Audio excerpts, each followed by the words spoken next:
the cleats, hit the court, take the swing. From football fields to hoops, we cover everything.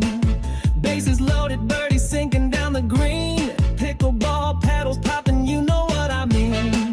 But when the scoreboard's done, we ain't calling it a night. We flip the script and dive into the crypto light. Bitcoin's bouncing, all coins in flight. With 3 waves, we break it down right.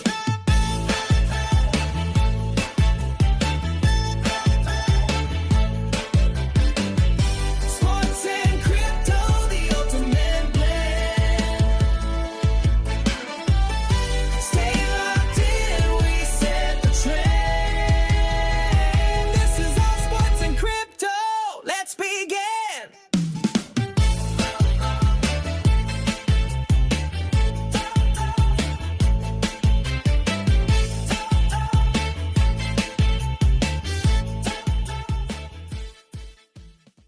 Hey everyone, welcome back to All Sports and Crypto. I'm Katie Randall, and I'm here with my co-host, Crypto Dan. Dan, how's it going?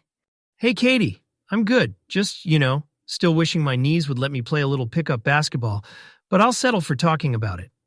We've got a lot to cover today. Sports are wild right now. Yeah, it's been a crazy week.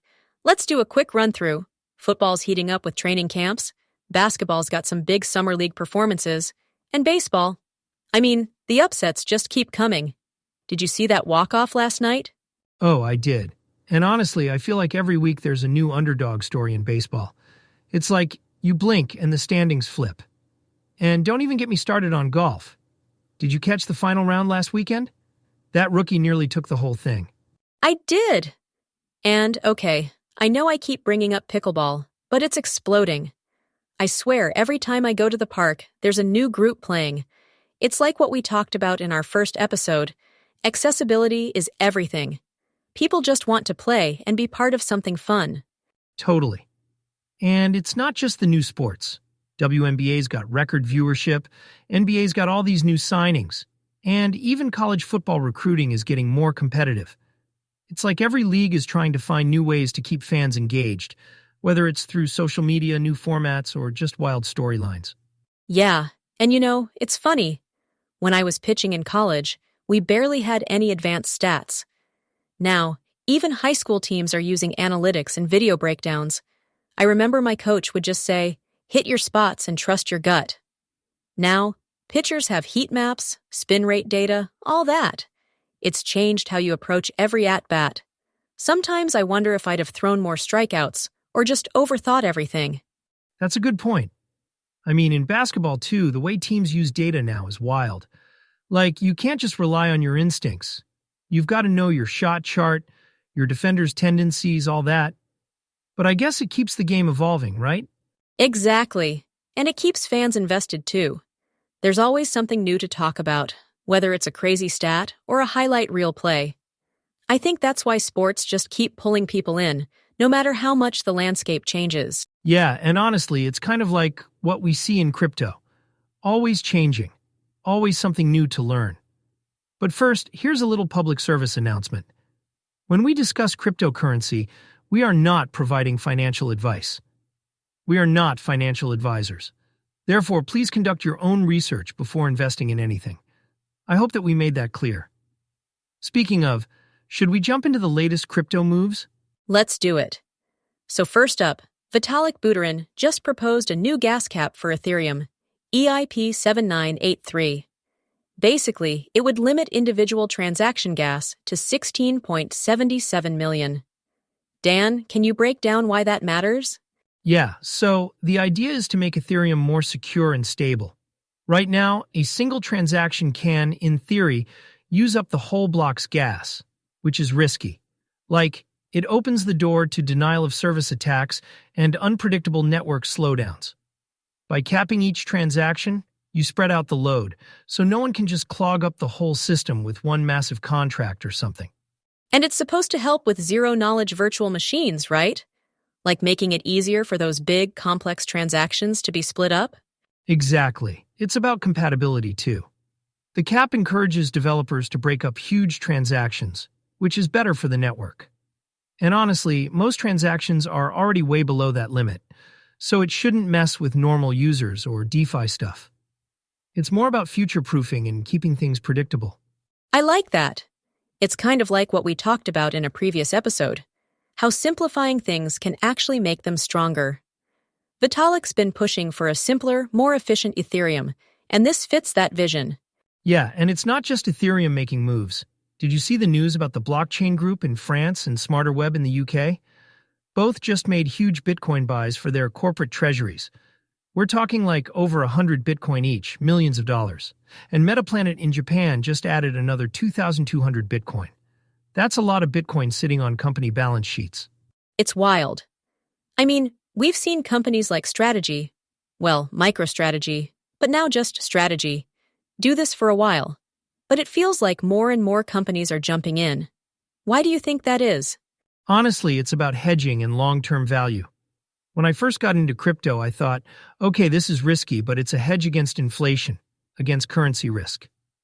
Now, companies are thinking the same way. They see Bitcoin as a treasury asset, not just a speculative play. And with yields like you won 300% or even crazier numbers, it's hard to ignore.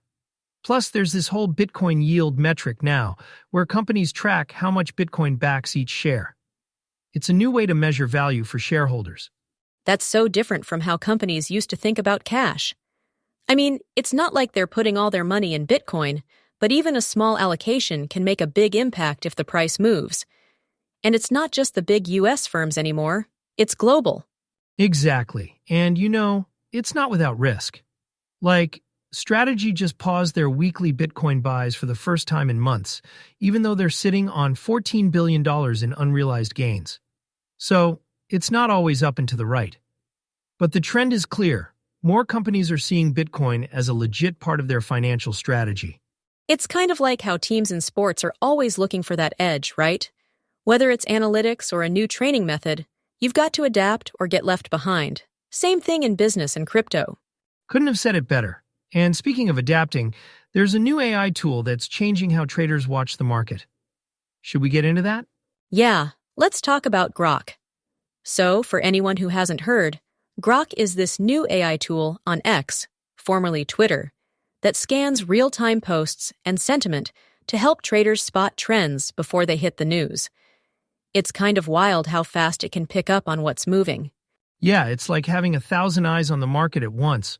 Grok reads posts, tracks token mentions, and flags when something's getting a lot of attention. Like, if suddenly everyone's talking about Turbo or Ordi, Grok can spot that before the price even moves. There was this case where Turbo mentions spiked on X, and about a day and a half later, the price rallied 22%. That's the kind of edge people are looking for. But it's not perfect, right? I mean, Grok can tell you what's trending, but it doesn't actually execute trades or manage risk.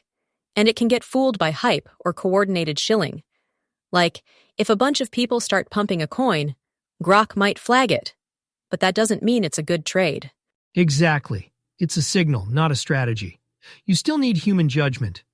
I've seen traders pair Grok with tools like ChatGPT. Grok finds the trends.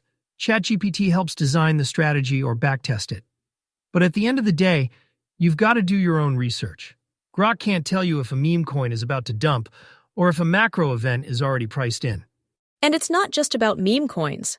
Grok can track sentiment around big events, like CPI reports or Fed meetings.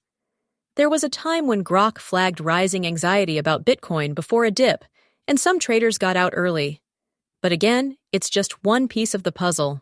Yeah, and sometimes the crowd gets it wrong or the data is just noise.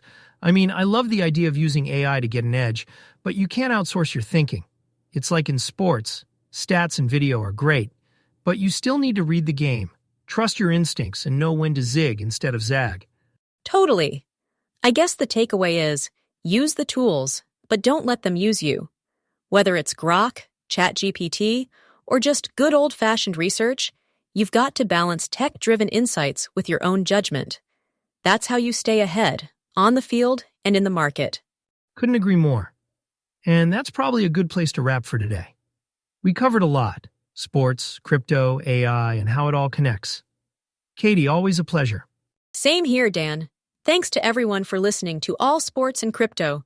We'll be back soon with more headlines, more hot takes, and more ways to stay ahead of the game. Take care, everybody. See you next time.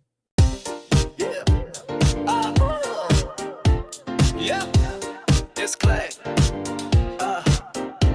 From the field to the chain, we've run the game. Talk touchdowns, home runs, pickleball fame. Hoops and greens, the highlight plays. Then flip the switch to crypto way. Bitcoin buzzing, markets fly. All coins rising, DeFi high. Sports and crypto side by side. All sports and crypto, your trusted guide. We break it down, we keep it clear. Tune in next time, we'll be right here. All sports and crypto, we're out for now. Hit that follow, we'll show you how.